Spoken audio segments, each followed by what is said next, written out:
अस्सलाम वालेकुम नाज़रीन, पर्सनालिटी ऑफ द वीक के एक नए शुमारे में आप सभी का फिर से खैर मक़दम है। आज हमारे साथ है डॉक्टर शेख गुलाम रसूल, जो कि पेशे से एक डॉक्टर रह चुके हैं और उसके बाद जम्मू कश्मीर RTI मूवमेंट के फाउंडर भी हैं। अभी इस वक्त ये बहैसियत चेयरमैन वहाँ काम कर रहे हैं। डॉक्टर गुलाम रसूल ने अकाउंटेबिलिटी, जस्टिस और सिटीज़न राइट्स को मजबूत बनाने के लिए अपना पेशा छोड़कर अपना पूरा वक्त RTI मूवमेंट को डेडिकेट कर दिया है। आज हम बात करेंगे इनके सफ़र के बारे में, इनके एक्टिविज़म और जम्मू कश्मीर में जस्टिस और अकाउंटेबिलिटी और ट्रांसपेरेंसी के रास्ते में आने वाले चैलेंजेस के बारे में। अस्सलाम वालेकुम सर, आपका बहुत बहुत खुशामदीद हमारे इस शो पे। वालेकुम अस्सलाम, बहुत बहुत शुक्रिया मुझे यहाँ बुलाने के लिए। सर, मेरा सबसे पहला क्वेश्चन होगा इस हवाले से कि आपने जो अपना पेशा है, डॉक्टर जैसा एक प्रोफेशन आपने छोड़ा, उसके बाद आप RTI मूवमेंट को आपने स्टार्ट किया, तो किस चीज़ ने आपको इंस्पायर किया इतने बड़े कदम के लिए?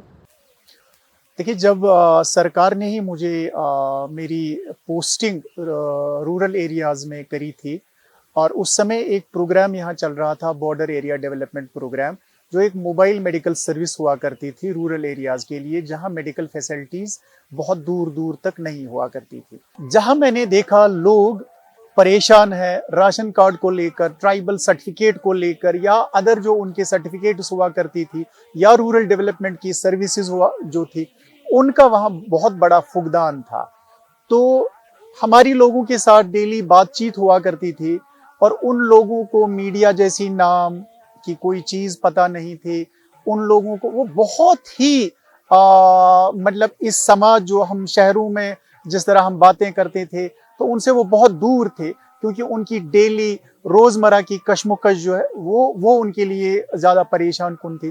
तो उसमें हम लोगों ने, चूंकि यहाँ RTI उस वक्त RTI 2004 यहाँ पास हुआ था, जिसका मैं आपको यहाँ जिक्र करना ज़रूरी समझता हूँ। जो अभी MLA क्रीरी है, एडवोकेट इरफान हफीज लोन, उनकी एडवोकेसी से वो कानून यहाँ लाया गया था और वो कानून यहाँ मौजूद था। तो हम लोगों ने लोगों को ये सिखाना शुरू कर दिया कि आप RTI से अकाउंटेबिलिटी मांग सकते हैं, आप अपने सवालों के जवाब मांग सकते हैं, आप रिकॉर्ड मांग सकते हैं।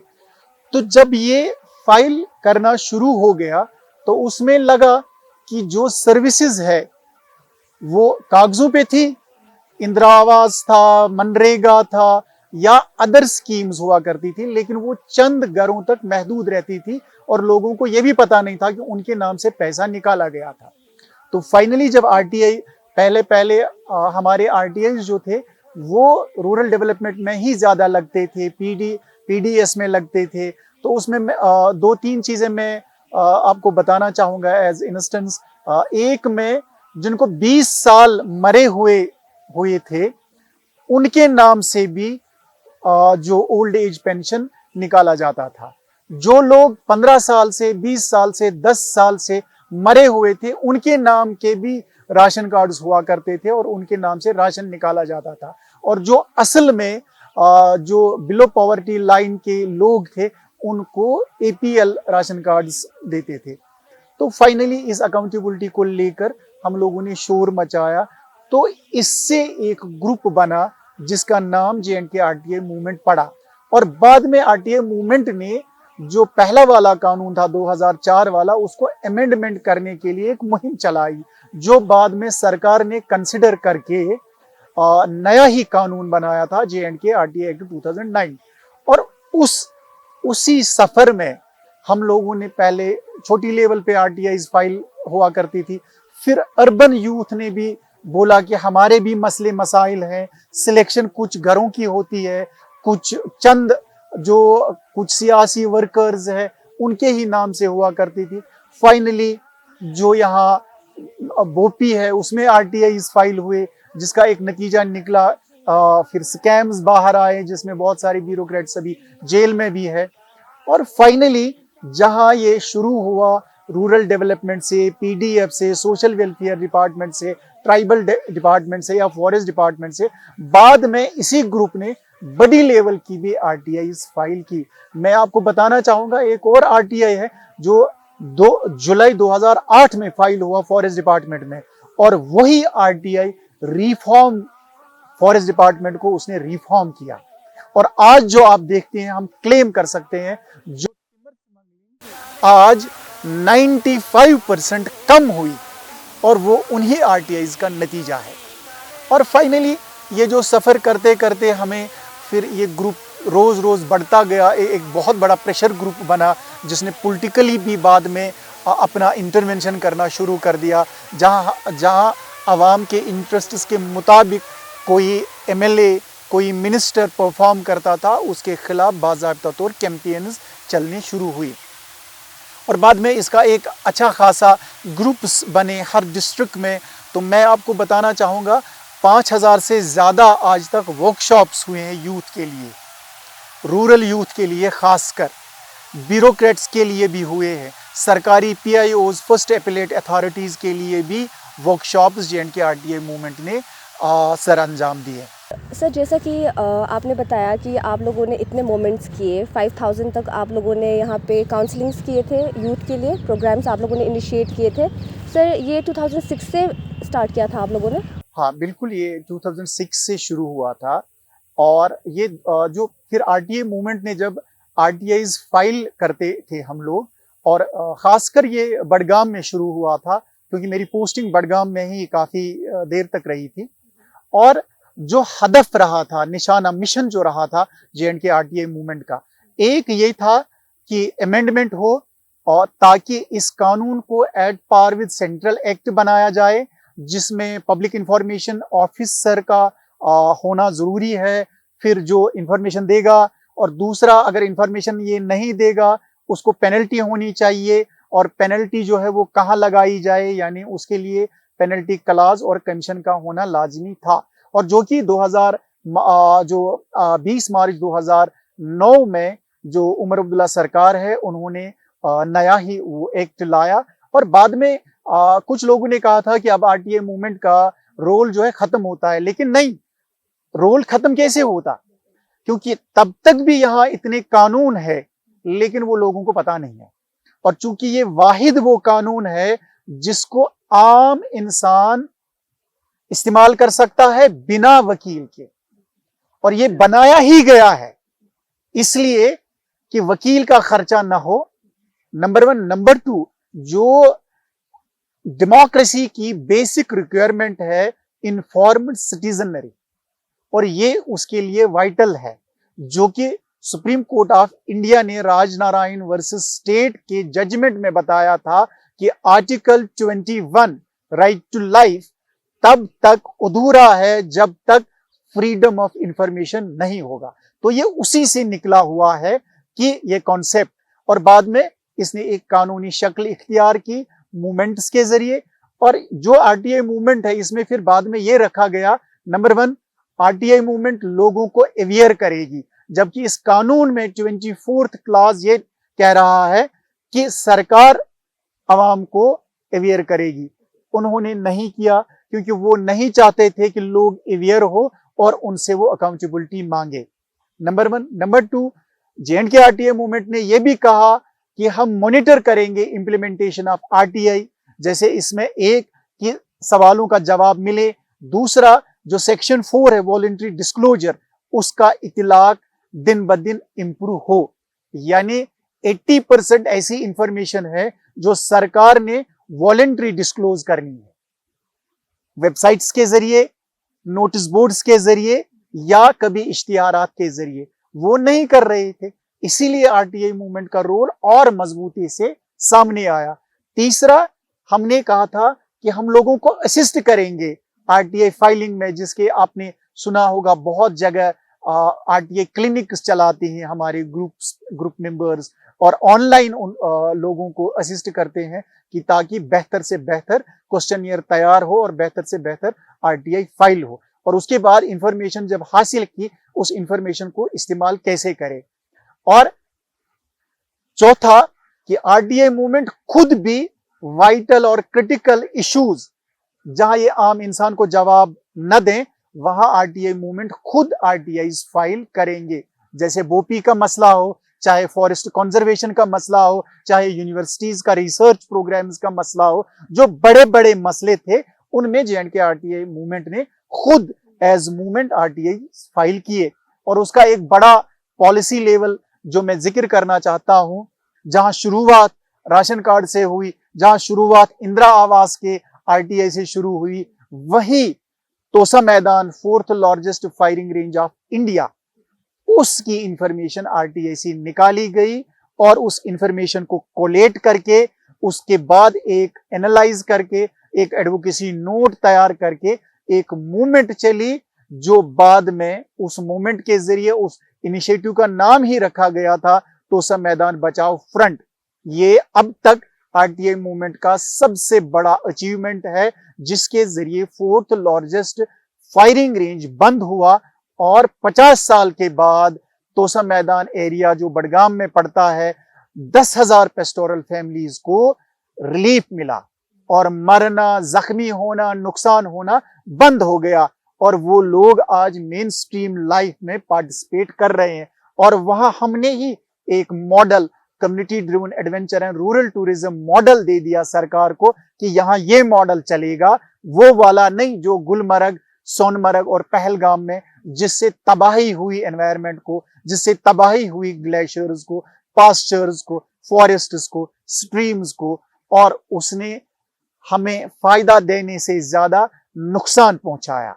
मैं आपको बताना चाहूंगा इस प्रोग्राम के माध्यम से हमारी यहाँ जीडीपी 80% से ज्यादा एग्रीकल्चर पे डिपेंडेंट है और एग्रीकल्चर इकोनॉमी डायरेक्टली डिपेंडेंट है फॉरेस्ट्स और पानी के ऊपर। जब हमारे फॉरेस्ट्स हेल्दी रहेंगे, हमें पानी होगा मैसर, और पानी रहेगा, हमारा एग्रीकल्चर फलेगा और फूलेगा। और उसके बाद जो माउंटेन लाइफ है, पेस्टोरल लाइफ, वो 12%, जो हाल ही में एक स्टडी भी आई है और जिसको हार्वर्ड ने पब्लिश किया, तो 12% जो यहाँ है वो पेस्टोरल इकोनॉमी है, यानी ये कुल मिलाकर 92% इकोनॉमी का हिस्सा हमारे जंगलों पे मुनहसर है डायरेक्टली। इसीलिए उसी से जन्मा हमारा एनवायरमेंटल और क्लाइमेट जस्टिस एक्टिविज्म। सर, जैसा कि आपने अभी जिक्र किया तोसा मैदान के बारे में कि वो सबसे अभी तक का एक सक्सेसफुल आप लोगों की अचीवमेंट रही है, आप ऑडियंस को थोड़ा एक्सप्लेन कर दीजिए कि तोसा मैदान में एक्चुअली हुआ क्या था। देखिए, एक्चुअली जब मेरी पोस्टिंग वहां हुई थी तो मैं एक गांव सीताहरण में ड्यूटी के सिलसिले में जाना पड़ा। तो वो मैंने वहां देखा 90% पेड़ जो है पहाड़ के काटे गए थे। तो मैंने वहां के चंद लोगों से बात की, ये पहाड़ तो खिसकेगा, तो आप ये पहाड़ क्यों साफ कर रहे हैं? तो उन्होंने कहा हमारे यहाँ रोजगार नहीं है और इसीलिए हमारे लिए इजी होता है, हम पेड़ काटते हैं और पेट भरते हैं। तो उसमें वहां एक जिसका नाम शेख गुलाम महिदीन है, जो बाद में सरपंच भी बने और उनको आदिल नाम से वो बड़े मशहूर है। उन्होंने कहा कि यहाँ ऊपर इस पहाड़ के ऊपर एक खूबसूरत जगह है, लेकिन उसको एज फायरिंग रेंज इस्तेमाल किया जाता। अगर उसको टूरिज्म पे डेवलप किया जाए, टूरिज्म लाइंस पे, तो हमारी इकोनॉमी, तो ये पेड़ कटना बंद हो सकता है और हम वहां रोजी कमा सकते हैं। लेकिन जब हम लोगों ने उसकी एडवोकेसी सरकार के साथ की, वहां पता चला वहां 50 साल पहले 64 में उस पूरे पास्चर को, जो कि 69 स्क्वायर किलोमीटर पे के रकबे पे ये मतलब उसका एरिया है, वो पूरा फायरिंग रेंज को दिया गया था। और फायरिंग रेंज ऑब्वियसली सीजनल होता था और फायरिंग रेंज से न सिर्फ वहां की लोकल इकोलॉजी, लोकल इकोनॉमी को नुकसान पहुंचा था, बल्कि वहां 65 लोग मरे भी थे, जो रिकॉर्डेड है, नॉन कंट्रोवर्शियल, जिसको सरकार ने ही हमें आरटीआई के अगेंस्ट इंफॉर्मेशन दी थी। उसके अलावा घर तबाह हुए थे, घरों के घर तबाह हुए थे, रेवड़ के रेवड़ मरे थे। और ऑब्वियसली वो मतलब पहजन करके उस समय वहां पे एक वाइल्ड लाइफ रिजर्व था, जिसको बाद में गुलमर्ग वाइल्ड लाइफ सेंचुरी बनाया गया था। ये उसके बॉर्डर में पड़ता था। और वाइल्ड लाइफ, जो रेयर वाइल्ड लाइफ, खासकर हमारा यहाँ जो कैप्री फॉल्कोनी कश्मीरी, यानी जो मारखोर गोट है, वो एक कश्मीरी स्पीशीज वहां हुआ करता था। तो फायरिंग रेंज से वो भी, उसने भी माइग्रेट किया था। और दूसरा, उससे एक नुकसान डायरेक्टली जो अनएक्सप्लोडेड सेल्स रहते थे, मिसफायर्स होते थे, उससे लोग मरते थे, उससे जानवर मरते थे, उससे उनकी इकोनॉमी को नुकसान पहुंचता था। तीसरा, वहां से जो वाइल्ड लाइफ जिससे मैन एनिमल कॉन्फ्लिक्ट बढ़ा था, खासकर लिपर्ड अटैक्स और ब्राउन बियर और ब्लैक बियर के अटैक्स, और वो भी उसके नतीजे में उसमें भी उससे उसके वजह से भी 22 लोग मरे थे। तो ये कुल मिलाकर वहाँ ह्यूमन लाइफ का नुकसान था, एनवायरनमेंट पे नुकसान था, वाइल्ड लाइफ पे नुकसान था, ग्लेशियर्स पे नुकसान था, पानी पे नुकसान था, वहाँ के एग्रीकल्चर को नुकसान था।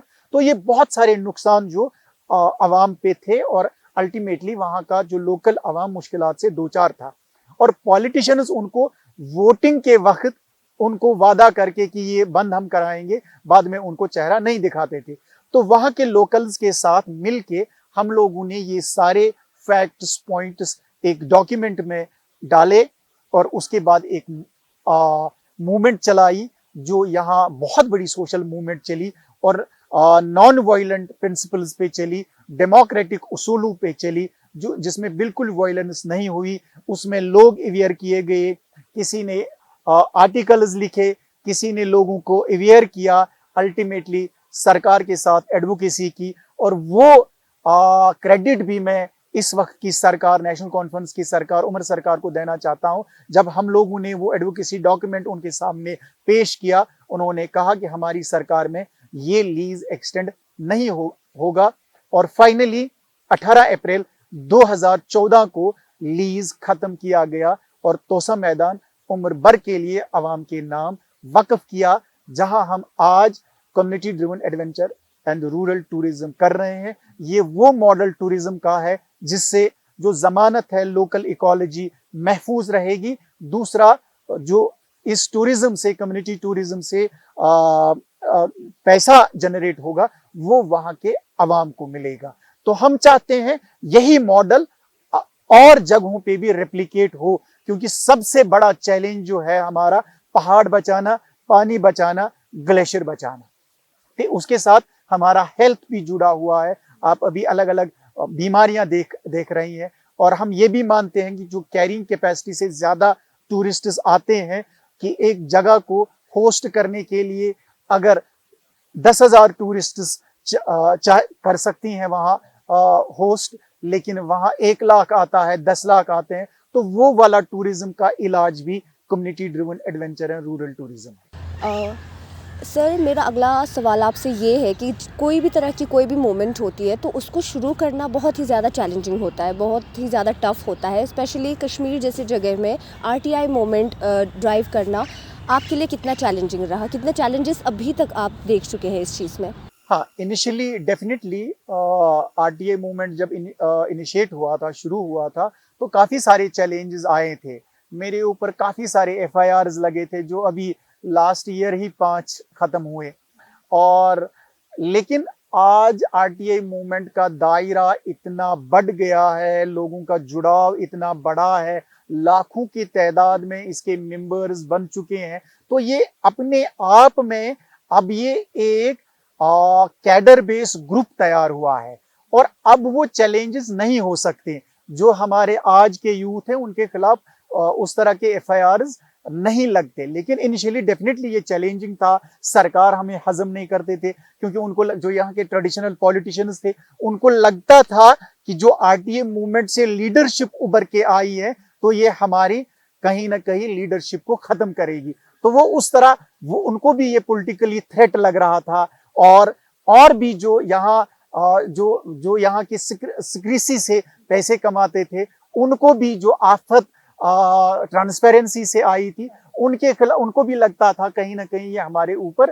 अटैक है। तो इसलिए उनका जो आपस में एकजुट होना, हमारे कैडर के खिलाफ एफआईआर्स लगाना, अलग अलग नरेटिव्स चलाना, कभी सरकार के पास हमें बदनाम करना, कभी अवाम के सामने हमें बदनाम करना, अलग अलग नरेटिव्स को लेकर। लेकिन अल्टीमेटली अल्लाह के मर्जी के हिसाब से चीजें चलती हैं, उनकी मर्जी से नहीं।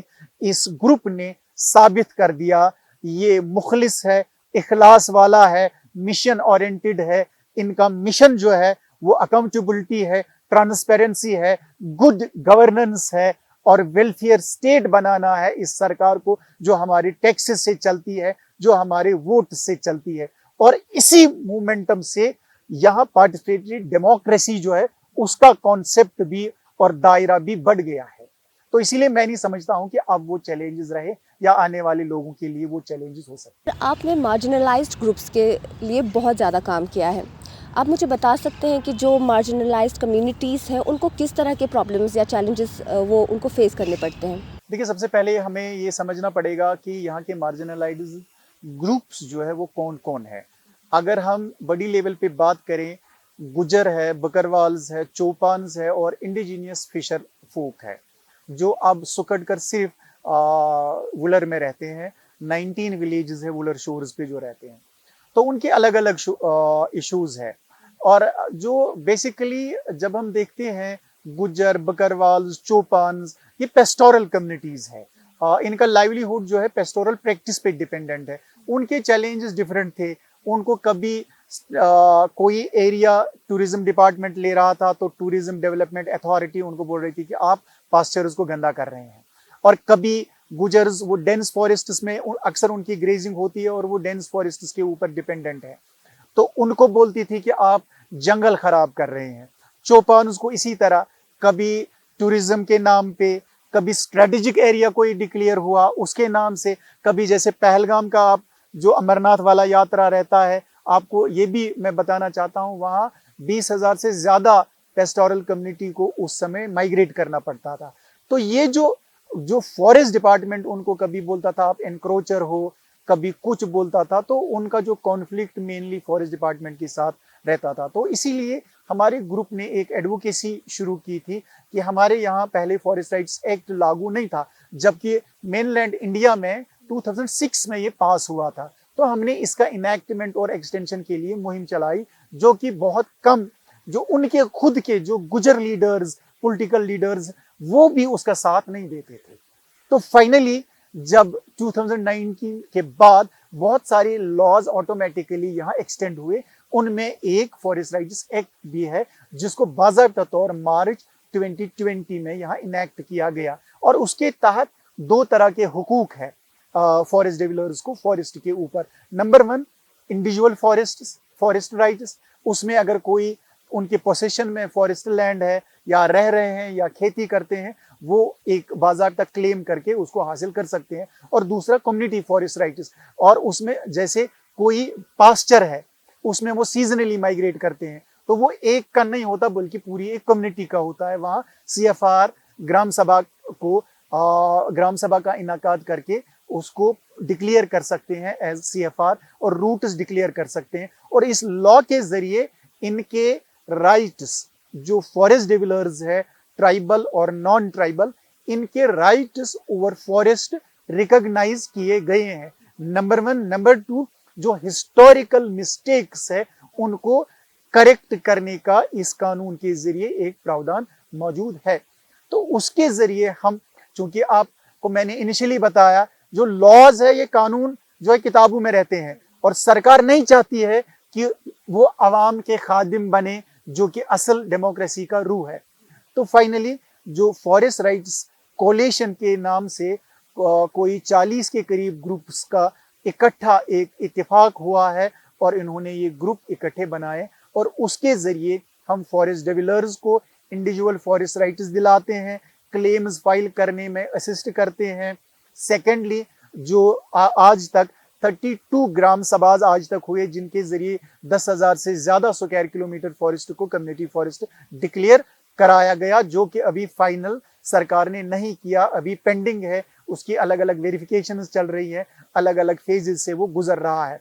तो इस प्रोग्राम के जरिए मैं बता दूंगा, जिन लोगों ने ये दावा किया था कि हम फॉरेस्ट डिवेलपर्स को फॉरेस्ट राइट्स दिलाएंगे, वो आज तक नहीं दिला रहे हैं, और सरकार भी उसमें नाकाम कहीं ना कहीं रही है। जबकि जब भी तकरीर होते हैं तो ये दावा करते हैं।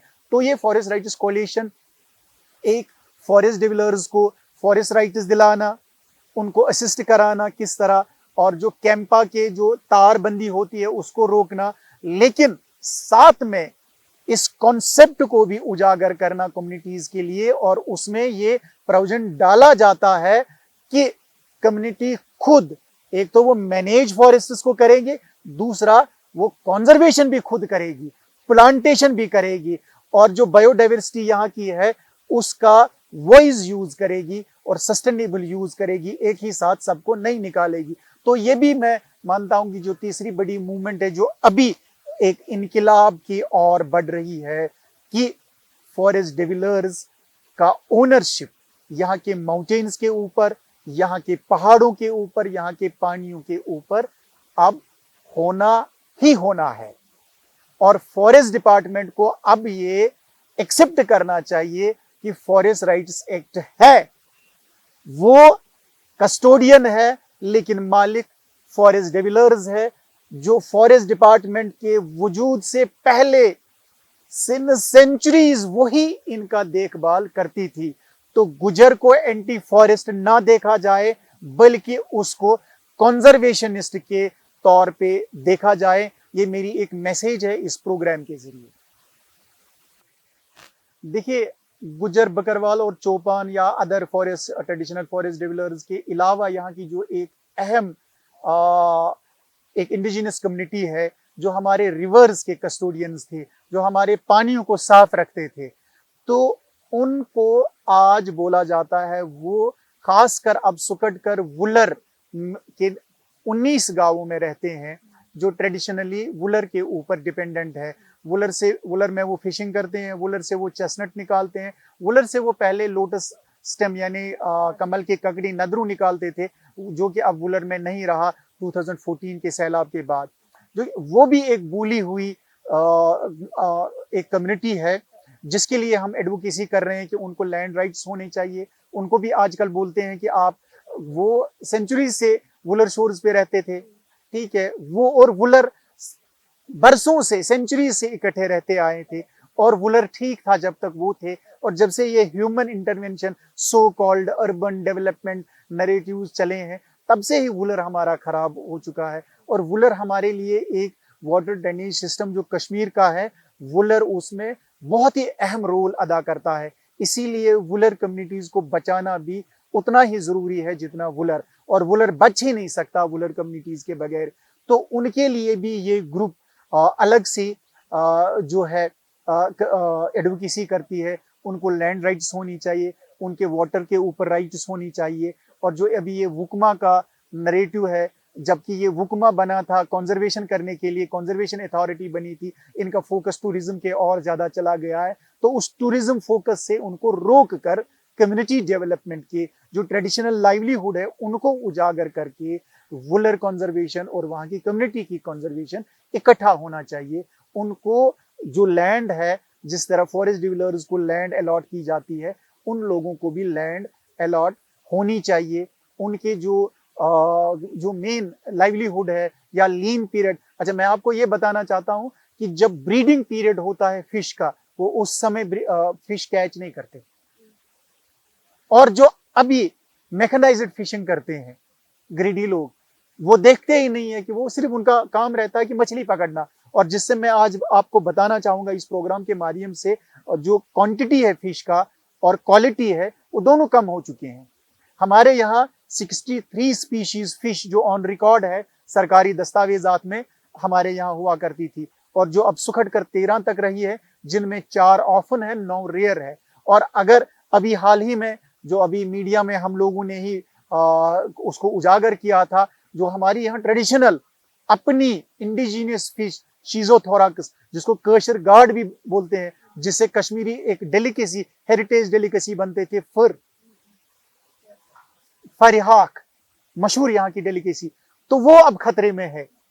अगर हम फिशरमैन्स को इग्नोर करेंगे तो फिर वो बेचारे कहाँ जाएं। तो उनको बचाना भी जरूरी है, इन नदियों को बचाना जरूरी है, इन फिशरमैन्स को लैंड देनी बहुत जरूरी है। हमारे यहाँ लैंड है, तो क्यों हम बड़ी बड़ी कंपनीज, माइनिंग कंपनीज को, टूरिज्म कॉर्पोरेट्स को दें।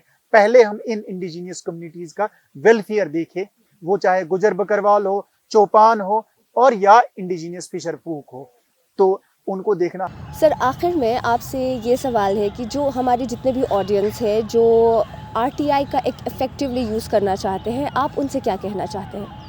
देखिए, 2 तरह के लिए हमें आरटीआई इस्तेमाल करना बहुत ज़रूरी है। एक, इस सरकार को जो बहुत एरोगेंट हो चुकी है और समझती है कि बस यही है और ताकत कुछ नहीं है, इनको आरटीआई से याद दिलाएं, आप आवाम के खादिम हैं, आवाम के बादशाह नहीं है। लिहाजा हमारे पैसे से आपको तनख्वाह मिलती है और जितना भी डेवलपमेंट के लिए पैसा है वो हमारे टैक्सेस से आता है। तो उसको याद दिलाने के लिए, इनको इंस्टीट्यूशंस को ट्रांसपेरेंट बनाने के लिए, इस एरोगेंट सरकार को अकाउंटेबल बनाने के लिए आरटीआई इफेक्टिवली, रेगुलरली इस्तेमाल करना बहुत जरूरी है। ये आपका डेमोक्रेटिक राइट है, इसको एक्सरसाइज करिए और सरकार में डायरेक्टली इनडायरेक्टली पार्टिसिपेट करिए। इनको इस चीज से बावर करिए कि आप आवाम के सामने जवाबदेह है, इसीलिए रेगुलरली आरटीआई फाइल करते रहिए। जहां आपको हमारी मदद की जरूरत है, असिस्टेंस की जरूरत है, हम हर वक्त 24 घंटे पूरा हफ्ता आपके लिए हाजिर है। आरटीआई मूवमेंट का दफ्तर हाजिर है, आरटीआई का कैडर, आरटीआई के एक्सपर्ट्स आपके लिए हमेशा हाजिर है। जब भी आप पुकारेंगे हम हाजिर हो जाएंगे। Thank you so much sir, आपने अपना कीमती वक्त हमें दिया। तो नाजरीन, आज का सफ़र इतना ही, अगले शुमारे में मिलेंगे, तब तक के लिए इजाज़त दीजिए। खुदा हाफ़िज़।